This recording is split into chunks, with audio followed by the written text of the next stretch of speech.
প্রিয় দর্শক, 3R Nexus মিডিয়াতে সবাইকে স্বাগত জানাচ্ছি। আজ আমরা এমন এক মানুষের গল্প বলবো যিনি অস্ট্রেলিয়ার সিডনি, মেলবোর্ন, ক্যানবেরাতে কাঁপাতে বিশাল এক স্পিকিং ট্যুরের ব্যাগ গুছিয়েছিলেন। পকেটে ছিল চকচকে ভিসা, আর সোশ্যাল মিডিয়ায় রেডি ছিল লক্ষ লক্ষ ভক্ত যারা তার বক্তব্য শোনার জন্য অধীর আগ্রহে বসেছিলেন। তিনি তো পুরো অস্ট্রেলিয়ায় জ্ঞানের আলো ছড়াতে প্রস্তুত ছিলেন, কিন্তু বিধিবাম ছোট্ট একটা অতি ক্ষুদ্র একটা অঘটন ঘটে গেল। ইনি হলেন মিজানুর রহমান আজহারি, যিনি একজন সেলিব্রিটি বাংলাদেশের। তিনি সবসময় লাইমলাইটে থাকতেই ভালোবাসেন, কিন্তু দুর্ভাগ্যবশত এবার তার উপর লাইমলাইটের চেয়ে বেশি কজন নড়া পড়ে গেল অস্ট্রেলিয়ার স্বরাষ্ট্রমন্ত্রী টনি বার্কের। আজহারি সাহেব যখন ট্যুরের মাঝপথে, ঠিক তখনই অস্ট্রেলিয়ার সরকার হঠাৎ ঘুম থেকে জেগে উঠল। আরে, আমরা তো একটা দুষ্ট লোককে এ দেশকে ঢুকতে দিয়েছি। তারা ওনার পুরনো রেকর্ড ঘাটলেন, নিজেদের কপালে একটা থাপ্পড় মারলেন এবং বললেন, উফ, আপনি এ দেশে থাকতে পারবেন না। ব্যাস, সাথে সাথে আজহারের ভিসা ক্যান্সেল হয়ে গেল। আটক করে ওনাকে সরাসরি ডিপোর্টেড করা হলো বাংলাদেশে। একেই বলে ফ্রিতে অস্ট্রেলিয়ার টিকিট কেটে কান ধরে বিদায়। এরপর আপনারা জিজ্ঞেস করতে পারেন, ভাই, আজহারি সাহেব এমন কি অপরাধ করলেন? ওনার লাগেজে কি অস্ট্রেলিয়ার কোনো ক্যাঙ্গারু পাওয়া গিয়েছে? আরে ভাই, যদি শুধু ক্যাঙ্গারু থাকতো তাহলে তো ভালোই ছিল, কিন্তু ওনার অপরাধ যে লম্বা লিস্ট অস্ট্রেলিয়ার লিবারেল সিনেটর জুনো ডুনিয়াম তুলে ধরেছেন, তা শুনলে আপনার কপালে চোখ উঠে যাবে। জানেন তো, এই আজহারি সাহেব 2001 সালে যখন যুক্তরাজ্যে গিয়েছিলেন বক্তব্য দেওয়ার জন্য, তখন যুক্তরাজ্য সরকার তার ফ্লাইট বাতিল করেছিল, এবং যে কারণে তার ফ্লাইট বা তার সফর বাতিল করে দিয়েছিলেন, চলুন আমরা সেটা একটু ঘেঁটে দেখি। আজহারি সাহেব অতীতে ওনার বয়ানে কুখ্যাত স্বৈরশাসক অ্যাডলফ হিটলারের অভূত প্রশংসা করেছেন। হ্যাঁ, আপনি ঠিকই শুনেছেন, সে হিটলার, যিনি কোটি কোটি মানুষকে হত্যা করেছিলেন এবং ইহুদির উপর যে হত্যাকাণ্ড চালানো হয়েছিল, আজহারি সাহেব তাকে ঐশ্বরিক শাস্তি বা আল্লাহর গজব বলে উল্লেখ করেছিলেন। শুধু তাই নয়, তিনি ইহুদিদেরকে বিষাক্ত দাগ এবং পৃথিবীর সবচেয়ে সন্ত্রাসী বলে গালি দিয়েছিলেন। বাহ, ইসলামে উগ্রবাদে কোনো জায়গা নেই, অথচ উনি উগ্রতার প্রতীক হিটলারকে জাস্টিফাই করলেন। তার যে স্ট্র্যাটেজি, এটা বেশি সাহসী ছিল, কিন্তু আফসোস তা কাজে দিল না। তিনি শুধু এখানেই থেমে থাকেননি। সিনেটর ডুনিয়াম তথ্য দিয়ে দেখিয়েছেন যে আজহারি সাহেব হিন্দু ধর্ম নিয়ে কটাক্ষ করেছেন এবং খাঁটি বাঙালি যে সংস্কৃতিকে তিনি শয়তানি সংস্কৃতি বলে উল্লেখ করেছেন, সেটা আমাদের দেশের যে মাঠামাঠা বুদ্ধিজীবী তারা তো ধরতে না পারলেও অস্ট্রেলিয়ার এই সিনেটর তা আমাদেরকে আঙ্গুল দিয়ে দেখিয়ে দিয়েছেন উনি বাংলাদেশের সংস্কৃতি নিয়ে যে বক্তব্য রেখেছেন। তার মানে উনি কাউকে ছোট করতে বাদ রাখেননি। শেখ হাসিনা সরকারের আমলে 2001 সালে পুলিশ ওনার উপর কড়া নজর রেখেছিলেন। তার ওয়াজের উপর কড়াকড়ি আরোপ করা হয়েছিল। ওনার বয়ান সমাজে যে বিভেদ তৈরি করেছিল সেটার উপর ভিত্তি করে। অথচ আমাদের অস্ট্রেলিয়ান সরকার এই সমস্ত পাবলিক রেকর্ড থাকা সত্ত্বেও ওনাকে কেন অস্ট্রেলিয়াতে ঢুকতে দিয়েছিল, সেটা এখন সবচেয়ে বড় রাজনৈতিক চমক এবং সেটা আলোচিত বিষয় এখানে। ভাগ্যিস অস্ট্রেলিয়া একটা organisation, Australian federation for ethnic and religious minority in Bangladesh, সময় মতো মন্ত্রীর দরজায় কড়া নেড়েছিলেন, তার যে কুকীর্তি সেটা প্রকাশ করেছিলেন এবং তার আসল রূপ তারা মন্ত্রীকে দেখিয়ে দিয়েছিলেন। আর অমনি খেল খতম, টৌর হজম। আচ্ছা, এতক্ষণ আমরা একজন উগ্রবাদী বক্তার দেশ থেকে বিতাড়িত হওয়া নিয়ে একটু হাসি ঠাট্টা করলাম। ওনার মতো স্ববিরোধী মানুষের নিয়ে ট্রল করা খুবই সহজ, কিন্তু এবার আমি আপনাদেরকে একটা গভীর বেদনার জায়গায় নিয়ে যেতে চাই। আমাদের বুঝতে হবে কেন এই মানুষটাকে অস্ট্রেলিয়া থেকে বিতাড়িত করা হলো। আপনাদের স্পষ্ট মনে আছে 2024 সালে বাংলাদেশে যে রক্তক্ষয়ী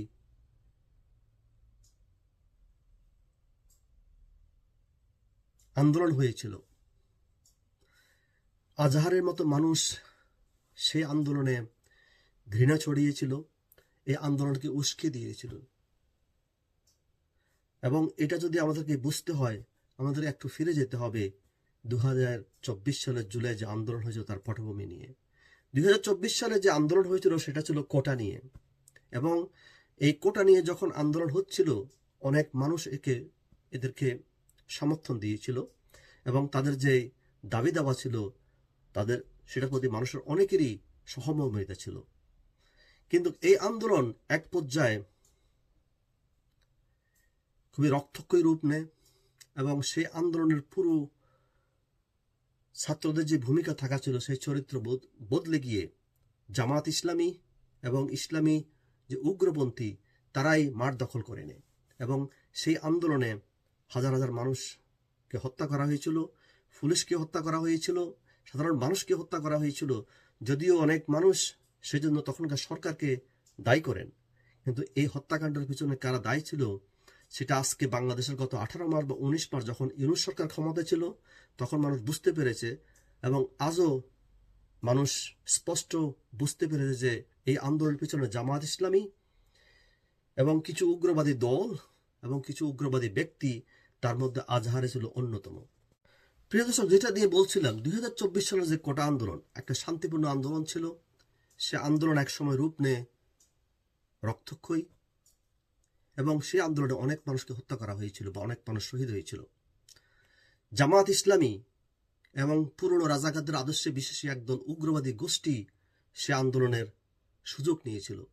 তারা ক্ষমতার খুব কাছাকাছি গিয়েছিল, গণতান্ত্রিক পন্থায় নয়, তারা একটি ইসলামী বিপ্লব ঘটাতে চেয়েছিল এবং সে সময় সারা বাংলাদেশে ছড়িয়ে দেওয়া হয়েছিল মধ্যযুগীয় বর্বরতা এবং মব ভায়োলেন্স, যার মাধ্যমে হাজার হাজার পুলিশকে হত্যা করা হয়েছিল, হাজার হাজার নিরীহ মানুষকে আগুনে পুড়িয়ে জ্বালিয়ে দেওয়া হয়েছিল, হাজার হাজার মানুষের বাড়িঘর ব্যবসা প্রতিষ্ঠান তারা লুট করেছিল এবং হত্যা করেছিল অসংখ্য মানুষকে। রাজনৈতিক বিরোধী এবং ধর্মীয় সংখ্যালঘুদের উপর যে হিংস্রতা তারা চালিয়েছিল, তারা হায়নার মতো সাধারণ মানুষের উপর ঝাঁপিয়ে পড়েছিল। হাজার হাজার মানুষকে তারা পিটিয়ে এবং কুপিয়ে হত্যা করেছিল এবং কিছু কিছু মানুষকে তারা জীবন্ত জ্বালিয়ে গাছের সাথে ঝুলিয়ে রেখেছিল। দেশের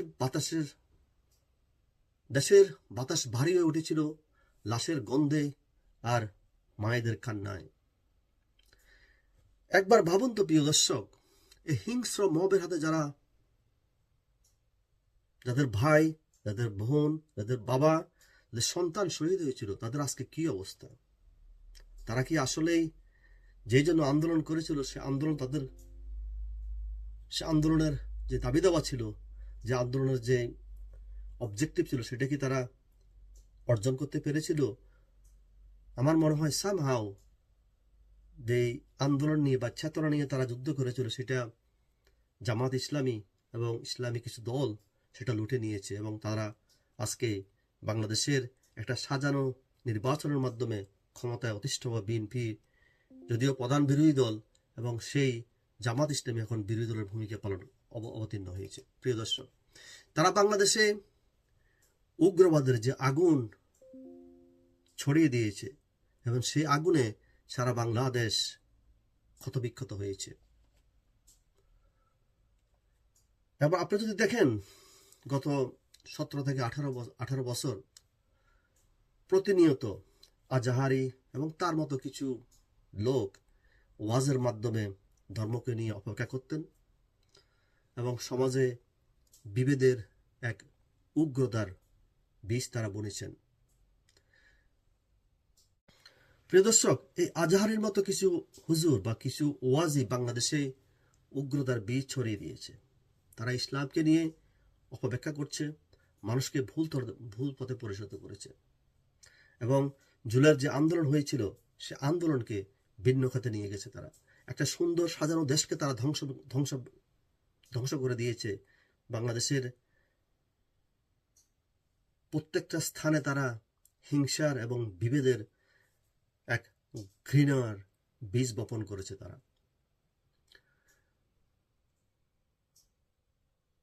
প্রিয় দর্শক, যখন কোনো বক্তা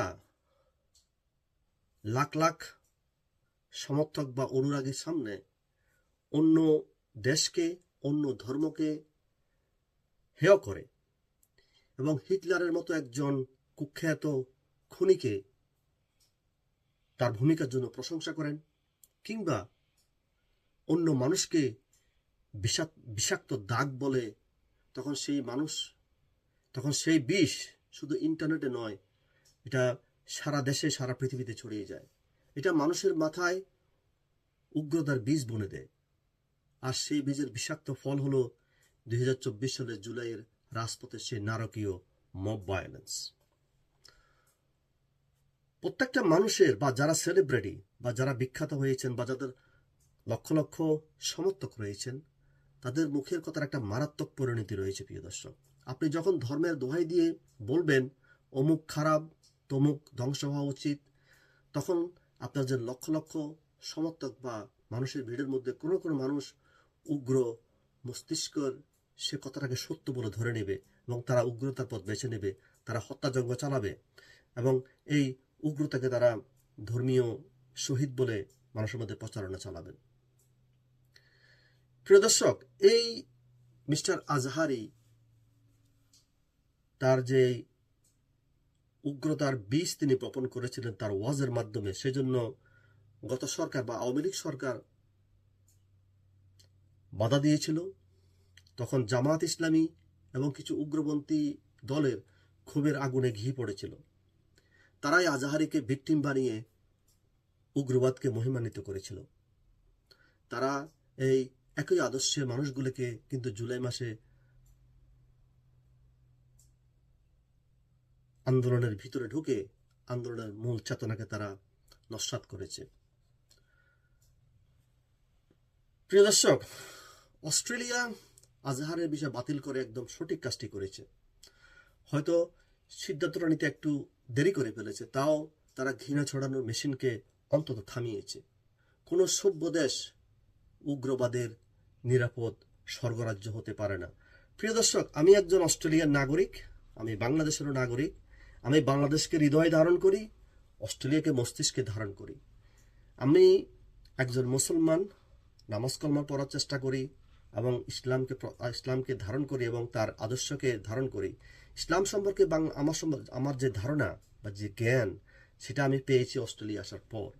বাংলাদেশে আমি যে মুসলমান ছিলাম, আমি সেই মুসলমান ছিলাম যখন আমি শুক্রবারে বা মসজিদে যেতাম, আল্লাহর একাগ্রতার চেয়ে বা আল্লাহর যে প্রতি প্রার্থনা করার চেয়ে আমি আমার জুতা নিয়ে বেশি চিন্তিত ছিলাম। সুতরাং আমি এমন একটা দেশে এসেছি যেখানে আমি মসজিদে গেলে একাগ্রভাবে আমি প্রার্থনা করতে পারি, আমাকে জুতা নিয়ে চিন্তা করতে হয় না। ইসলাম মানুষকে শেখায় কীভাবে ভালোবাসতে হয়, হিংসাকে পরাভূত করতে হয়। ইসলাম আমাদেরকে শেখায় কিভাবে আল্লাহর একাত্মবাদের প্রচারণা চালাতে হয়, রসুলের আদর্শকে ধারণ করতে হয়। আমরা এই ঘটনা থেকে আমরা একটা শিক্ষা নেওয়া আছে, সেটা হলো ধর্ম মানুষকে মেলবন্ধন করতে শেখায়, ভালোবাসতে শেখায়, ঘৃণা করতে নয়। ধর্ম কখনো কঠিন মানুষের হত্যাকারী হিটলারের প্রশংসা করতে শেখায় না। অস্ট্রেলিয়া সরকারের নেওয়া এই সিদ্ধান্ত খুবই যৌক্তিক, খুবই সময় উপযোগী। তবে এই সম্পর্কে আপনার মতামত কি? কমেন্ট বক্সে অবশ্যই জানাবেন। ভিডিওটি ভালো লাগলে লাইক করুন এবং শেয়ার করুন এবং সাবস্ক্রাইব করে 3R নেক্সাস মিডিয়াকে সাথে থাকুন। সবাই ভালো থাকবেন, সুস্থ থাকবেন, একে অপরকে ভালোবাসবেন। আজকে এই পর্যন্ত, আবার দেখা পারবেন। Thank you, thanks for watching, by.